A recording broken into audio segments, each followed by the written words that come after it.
সুপ্রিয় দর্শক, আসসালামু আলাইকুম। আপনাদের সবাইকে স্বাগত জানাচ্ছি এখনকার আলোচনা। আপনাদের সঙ্গে আছি আমি সিরাজুল ইসলাম। দর্শক, রাতভর ইরান এবং আমেরিকার মধ্যে ব্যাপক সংঘর্ষ হয়েছে। ইরানের হামলায় আমেরিকার বড় রকমের ক্ষয়ক্ষতি হয়েছে। বলা যায় পুরো মধ্যপ্রাচ্য ইরানের ক্ষেপণাস্ত্র এবং ড্রোনের হামলায় জ্বলছে। এর ভেতরে ইরান কুয়েত, বাহরাইন এবং সংযুক্ত আরব আমিরাতের লোকজনকে মেসেজ দিয়েছে, বার্তা দিয়েছে, সতর্ক বার্তা, যাতে তারা মার্কিন সামরিক কোনো ঘাঁটির কাছে না থাকে। এমনকি যে সমস্ত জনবহুল এলাকায় আমেরিকার ক্ষেপণাস্ত্র প্রতিরক্ষা ব্যবস্থা বা হাইমার্স সিস্টেম, ক্ষেপণাস্ত্র ছোড়ার যে লঞ্চার, এগুলো মোতায়েন করা আছে, সেই সমস্ত জায়গা থেকে যেন নিরাপদ দূরত্ব বজায় রাখে লোকজনকে, কারণ ইরান সেখানে হামলা চালাবে। এদিকে চীনের প্রেসিডেন্ট শি জিনপিং সৌদি যুবরাজ মোহাম্মদ বিন সালমানকে উদ্দেশ্য করে একটি বার্তা দিয়েছেন। তিনি বলেছেন, পারস্য উপসাগরীয় অঞ্চলের তেল সম্পদ বাঁচাতে হলে আমেরিকাকে ইরানের উপরে হামলা করা থেকে বিরত রাখুন। অর্থাৎ ইরানের উপর যাতে আমেরিকা হামলা বন্ধ করে, তার বার্তা দিয়েছেন শি জিনপিং। শি জিনপিংয়ের এই মেসেজ, এই বার্তা আসলে কি অর্থ বহন করে, আমি সে বিষয়ে আশা করি বিস্তারিত আলোচনা করব। এদিকে মার্কিন যুদ্ধবাজ সিনেটর লিন্ডসে গ্রাহামের মৃত্যু হয়েছে।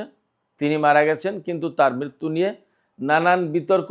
কেন এই বিতর্ক, এবং লিন্ডসে গ্রাহাম আসলে কি ছিলেন, কেন তাকে যুদ্ধবাজ বলা হয়, তিনি আসলে কিভাবে আমেরিকার জন্য, তিনি আসলে কিভাবে মার্কিন অস্ত্র কোম্পানিগুলোর জন্য লাভ বয়ে এনেছেন, সে বিষয় নিয়েও আমি আলোচনা করার চেষ্টা করব। আশা করি আপনারা আজকের এই ভিডিও থেকে বিশেষ কিছু গুরুত্বপূর্ণ তথ্য পাবেন। আর ভিডিও যদি ভালো লাগে তাহলে লাইক, কমেন্ট, শেয়ার করবেন এবং চ্যানেলটি সাবস্ক্রাইব করে সাথেই থাকবেন। দর্শক, শুরু করি ইরান এবং আমেরিকার মধ্যকার যে হামলা, পাল্টা হামলার ঘটনা, তা নিয়ে। এরই মধ্যে সামাজিক যোগাযোগের মাধ্যমে বিভিন্ন রকমের তথ্য ছড়িয়েছে।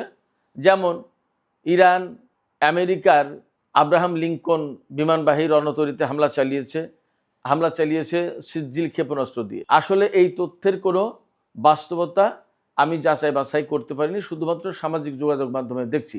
আরেকটা ভিডিও ছড়ানো হয়েছে, মার্কিন সবচেয়ে বড় যে বিমানবাহী রণতরী জেরাল্ড আর ফোর্ডে কিভাবে ইরান হামলা চালিয়েছিল এবং ইরানের হামলায় কিভাবে জাহাজটি জ্বলেছে, পুড়েছে এবং মারাত্মকভাবে ক্ষতিগ্রস্ত হয়ে ডকইয়ার্ডে স্থান নিয়েছে, সেই ভিডিও ছড়িয়ে পড়েছে। তবে বাস্তব যে ভিডিওগুলো বা বাস্তব যে তথ্য আমাদের কাছে আসছে, পাচ্ছি বা জানছি আমরা, সেটা হচ্ছে এই যে ইরান গত রাতে কুয়েতে ব্যাপক হামলা চালিয়েছে ক্ষেপণাস্ত্র দিয়ে এবং ড্রোন দিয়ে।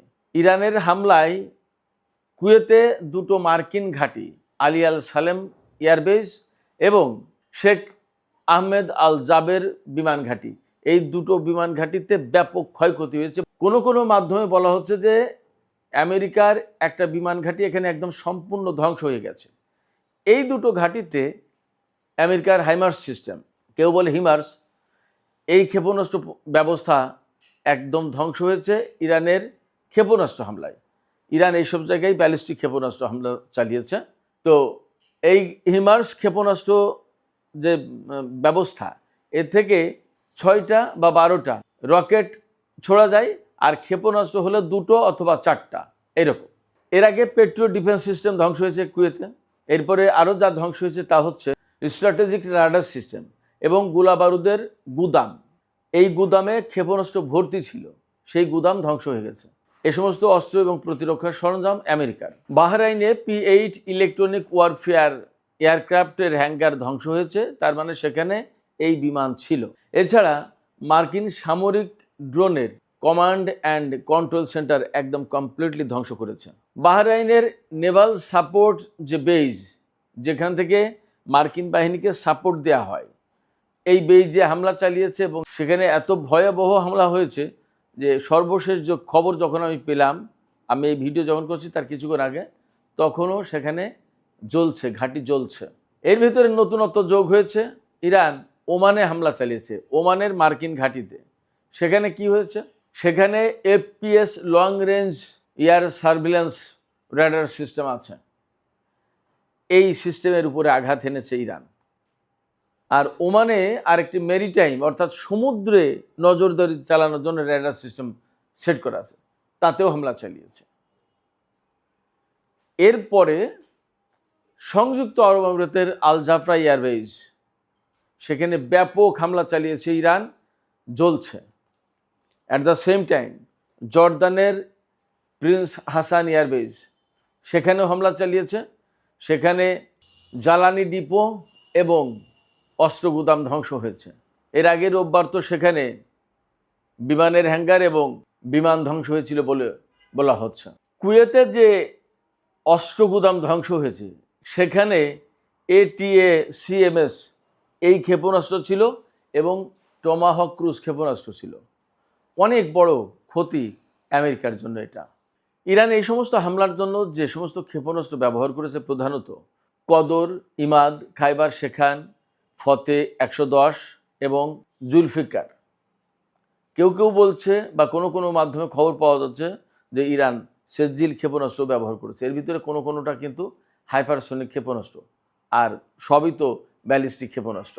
ইরান গত রাতে যেভাবে হামলা চালিয়েছে, ইরানের উপরেও কিন্তু আমেরিকা ব্যাপক হামলা চালিয়েছে। ইরানের খুজেস্তান প্রদেশের একটি শিল্প অঞ্চলে ব্যাপক হামলা চালিয়েছে, বিমান হামলা বা ক্ষেপণাস্ত্র হামলা চালিয়েছে। এরপরে বন্দর আব্বাসে, সিরিক দ্বীপে, কেশম দ্বীপে, কিশ দ্বীপে, অর্থাৎ পারস্য উপসাগরের যে ইরানি উপকূলের যে এলাকা, এই পুরো উপকূল এলাকার জুড়ে প্লাস ভেতরেও ব্যাপক হামলা চালিয়েছে, অনেক বড় হামলা। এর জবাবে ইরান কার্যত ক্ষেপণাস্ত্র বৃষ্টি চালিয়েছে মধ্যপ্রাচ্যে মার্কিন ঘাঁটিগুলো লক্ষ্য করে।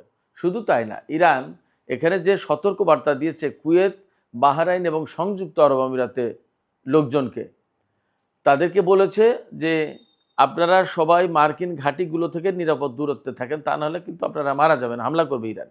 পাশাপাশি বিভিন্ন লোকালয়ে, এই সমস্ত দেশের বিভিন্ন লোকালয়ে যেখানে বেসামরিক লোকজন বসবাস করে, সেই জায়গায় হাইমার সিস্টেম, মানে ক্ষেপণাস্ত্র প্রতিরক্ষা ব্যবস্থা বা ক্ষেপণাস্ত্র ছোড়ার জন্য লঞ্চার সিস্টেম, এগুলো সব বসিয়েছে। সেই সব জায়গা তো ইরান ঠিকই খুঁজে খুঁজে বের করে হামলা চালাবে, তাহলে বেসামরিক লোকজনের ক্ষয়ক্ষতি হবে।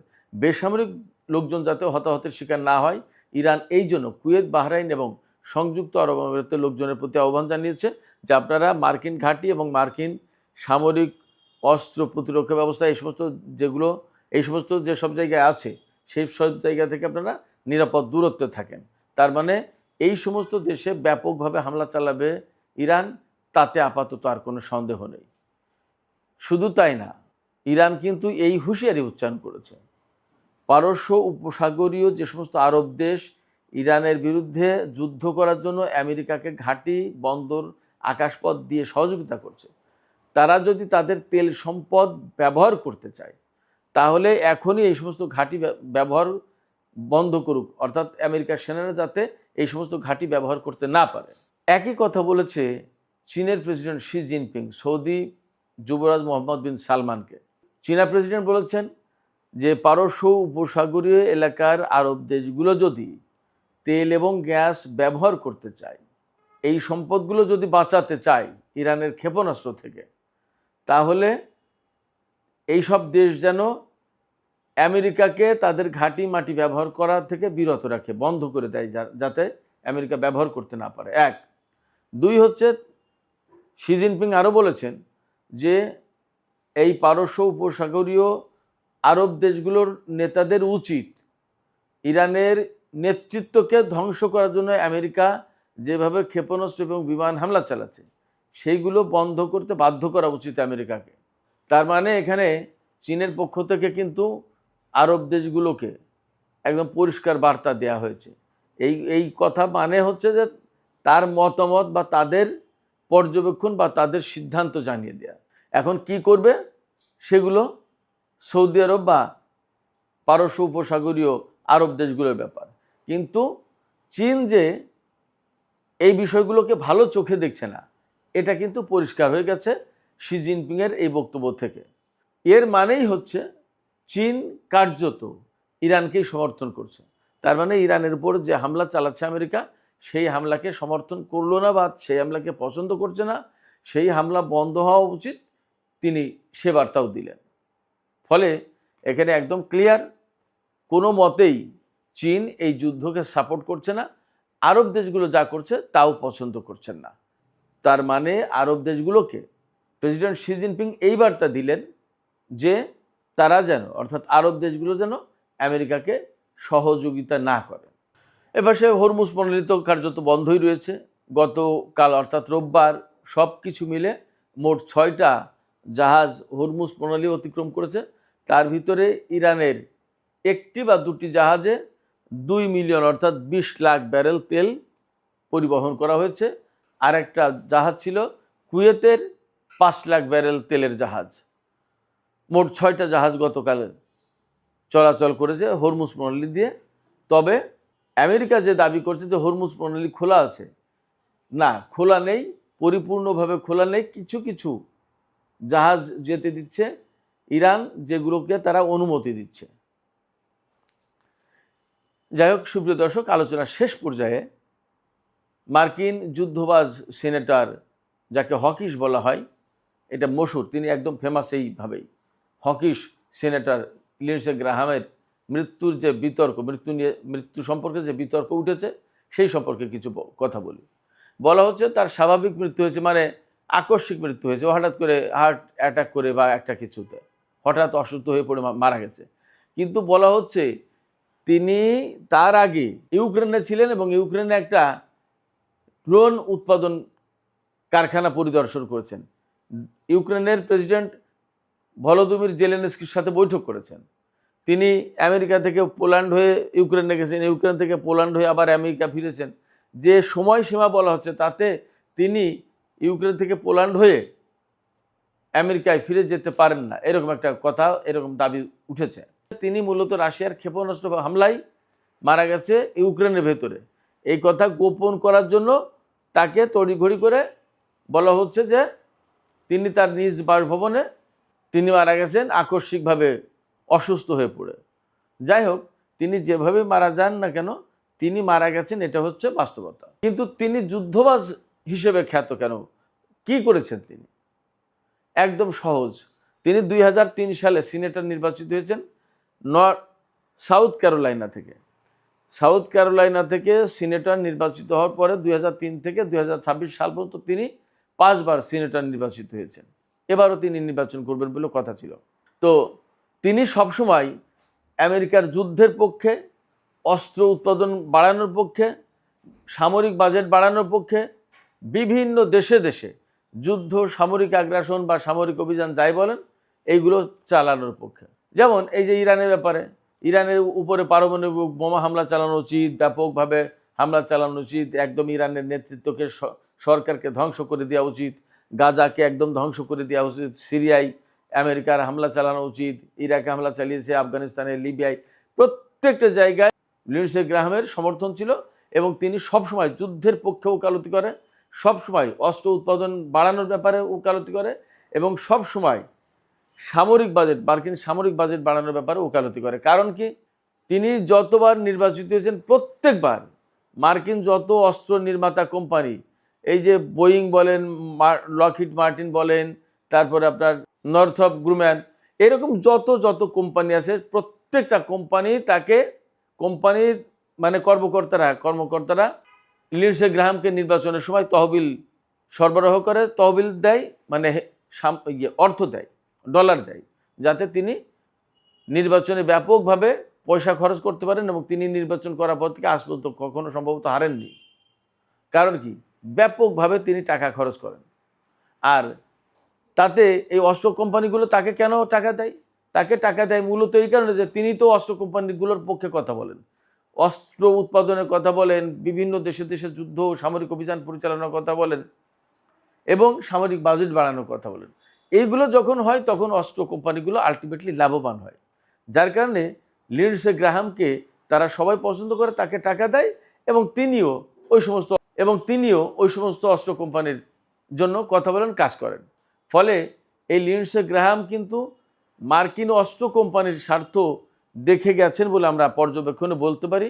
বাট তার এই যুদ্ধবাজ নীতি, অস্ত্র উৎপাদন, মার্কিন সামরিক বাজেট বাড়ানো, দেশে দেশে যুদ্ধ চাপিয়ে দেওয়া, এই সমস্ত বক্তব্য, তার এই সমস্ত অবস্থান, এই নীতির কারণে বিশ্বের বহু দেশ ব্যাপকভাবে ক্ষতিগ্রস্ত হয়েছে, তাতে কোনো সন্দেহ নেই।